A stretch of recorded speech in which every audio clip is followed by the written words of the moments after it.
అండి. నా పేరు ధరావత్ అశోక్ అండి. చనిపోయిన బాధితురాలు మా అక్క. ఆమె పేరు తారా.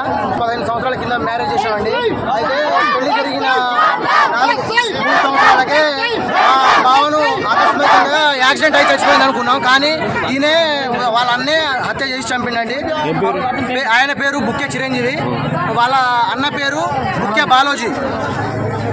అప్పుడు ఆయనను చంపేసి శవాన్ని మాకు తెలియకుండా అంతకుముందే వెళ్ళి ఆ పోస్ట్ మార్టం ఇట్లా చేపించారు. ఆ పోస్ట్ మార్టంలో వాళ్ళ బామ్మర్ది, సొంత బామ్మర్ది కానిస్టేబుల్ ఆయన అప్పుడు మనకు యాక్సిడెంట్ అయ్యింది అని క్రియేట్ చేసి మాకు తెలియకుండా మాకు ఆ పోస్ట్ మార్టం రిపోర్ట్ కూడా చూపెట్టకుండా అప్పుడు అట్లా ఆయనను చంపేసండి. ఇప్పుడు మళ్ళీ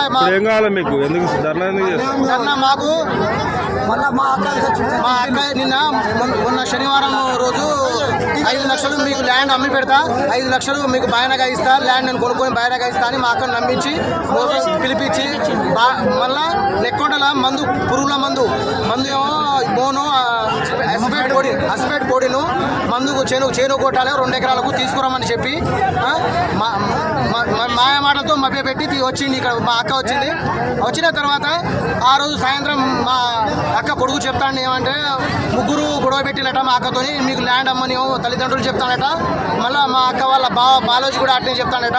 నువ్వు ఎట్లా చెప్తావు ఏదో చూద్దామని ఇక పోరుడు నిద్రపోయే టైం చూసి వాళ్ళు మాట్లాడుకుంటే గొడవ అవుతుంటే పోరుడు ఎక్కువసేపు ఆగిండు చూసిండు. ఆ తర్వాత బయటికి వెళ్ళి మళ్ళీ నిద్రపోగానే వచ్చి ఆయన అత్యంత కిరాతకంగా ఇక గొంతు అని మెడనరాలతో విరిచేసి చంపేసిండండి.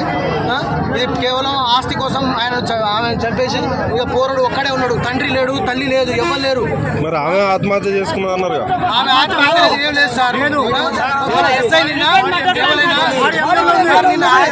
ఆదివారం ఎవరైనా పోస్ట్ మార్టం చేయాలి. సరే సాయంత్రం 5ంటికి పంపించినాం. 6 అవుతుంది, 6:30 ఆ టైంలో ఎస్ఐ డైరెక్ట్ వెళ్ళి అక్కడ మా భాషలో, మా ఎస్టీ ఆయన భాషలో ఇది మందు తాగేసి వచ్చిందని చెప్పినట్టు మా ఊరు పోయిన కూడా చెప్తాను సార్. మా మాటలు అసలు పట్టించుకుంటే నిన్నేమో మేము అంతా మీకు న్యాయం చేస్తాం, అంతా మేము ఉన్నామని చెప్పి ఎస్ఐ ఇవాళ మళ్ళా రివర్స్ అయ్యి మీరు ఏం చేసుకుంటారు చేసుకుంటారు కేసు పెట్టుకుంటే పోలీసులు ఏం చెప్పారంటే మాకు ఒక చిన్న ముచ్చట మా మాట చెప్పిళ్ళు. ఎట్లా అంటే ఆ అబ్బాయికి తండ్రి లేదు, తండ్రి అయిపోయినప్పుడే ఇప్పుడు తల్లి కూడా చచ్చిపోయింది. ఇప్పుడు వాళ్ళ మీద కేసు పెడితే వాళ్ళు జైలు పోతారు. జైలు పోయినంత మాత్రం మనకి ఏమో రాదు కదా. మనకి తర్వాత సంరక్షణ కూడా ఎవరు ఉంటారు కదా. మన దగ్గర భూమి ఉన్నది, జాగా ఉన్నది. సరే మనకి ఎంత న్యాయం చేస్తాం మీకు 2 ఎకరాల 10 గుంటలు వానికి ఇప్పిద్దాం. బాండ్ పేపర్ ఇచ్చారు, రాయించులు. అమ్మాయి అంతకుముందే ఒక 2 నెలల ముందు 2,50,000 మాకు సంబంధించిన భూమి కేసు 2,50,000 కట్టింది. ఆ రోజు వాళ్ళు పిల్లగాని ఆశోదోదామని 60,000 జేబులో పెట్టుకొని వచ్చింది. ఆ 50,000 లాక్కున్నాడు. ఆ 2,50,000 వాళ్ళ దగ్గర ఉన్నాయి. తర్వాత మట్టి కడుతున్నా కానీ ఇప్పుడు నిన్న ఇరువురు పెద్ద మనుషులు మాట్లాడుకొని ఈ సారే భూమిలో వెంకన్న సారు, మళ్ళీ ఇక్కడ సిఐ సారు, మా నిపుణ సారు, సంఘం సారు, అందరు ఎస్ఐలు వచ్చి బాబు మీరు పోతే కేసు అయితే ఎప్పుడైనా బెయిల్ మీద రావచ్చు కాబట్టి తప్పకుండా మీకు న్యాయం మేము చేస్తాం.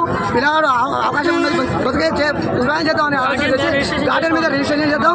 ఇప్పుడు 1,60,000 నీకు 60,000 కలుపుకొని మట్టి ఖర్చులకు ₹1,00,000, 60,000 పిల్లగాని స్కూల్ ఫీజు తీసుకొని ఆ 2 ఎకరాల 10 గుంటలకు మీకు ఇప్పుడు రిజిస్ట్రేషన్ చేయాలి, స్లాట్ బుక్ చేద్దాం, రిజిస్ట్రేషన్ చేద్దామని నిన్న చెప్పేశారు సార్.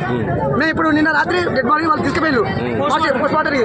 ఆ రోజు రాత్రి నిన్న నైటు ఎస్ఐ సార్ భూగులో Venkanna sir SI sir direct వెళ్ళతో పోయి ఆడపోయి చెప్పి పోస్ట్ మార్టంలా ఏం రాయించినా మాకు తెలియదు. కానీ మా వాళ్ళు క్షమంతో పాటు మా వాళ్ళు పోయిన వాళ్ళు అన్నారు కదా.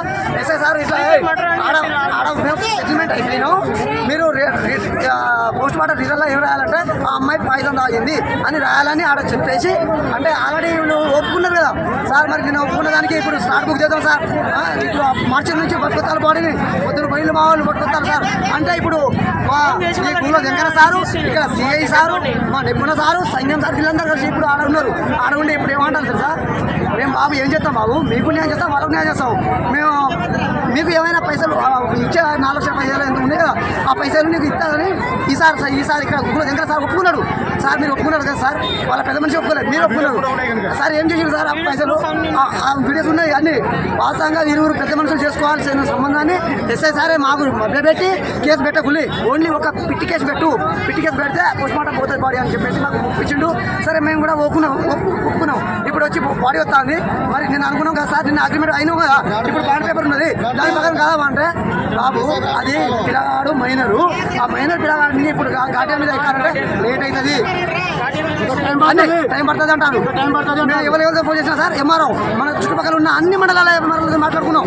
సార్ అవుతుందా, అవుతుంది, మీరు వచ్చి సెటిల్మెంట్ చేసుకోండి, అది ఫ్లాట్ బుక్ చేసుకొని ఎంబడే నీకు చేసిద్దాం. ఇలా కానీ వయసు ఉన్నది, వ్యవహారం ఉన్నది కదా, మేము చేసిద్దాం అని ప్రతి ఒక్క మండల ఆఫీస్లో ఉన్న ప్రతి ఒక్క ఎంఆర్ఓని మాట్లాడుకున్నాం. మాట్లాడితే అవుతుంది అంటారు. ఇక్కడ ఎస్ఐలు సిఐలు మాకు భూములు లేవు బాబు, మాకు తెలియదు, మాకు అసలు రిజిస్ట్రేషన్ గురించి మాకు తెలియదు, మాకు సంబంధమే లేదు, మీరు ఇప్పుడు ఏం చేసుకుంటారో చేసుకోవాలి. ఇప్పుడు కేసు పెడతారా, మళ్ళీ కేసు పెట్టుకో, మీరు రాస్తా, మళ్ళీ కేసు పెట్టుకో, మళ్ళీ కేసు తీసుకుంటా. నిన్ననే హామీ ఇచ్చి మొత్తం చేసేసి పోస్ట్మార్టం చేసేసి ఇప్పుడేమో ఆ బాడీని కూడా రానియకుండా ఇప్పుడు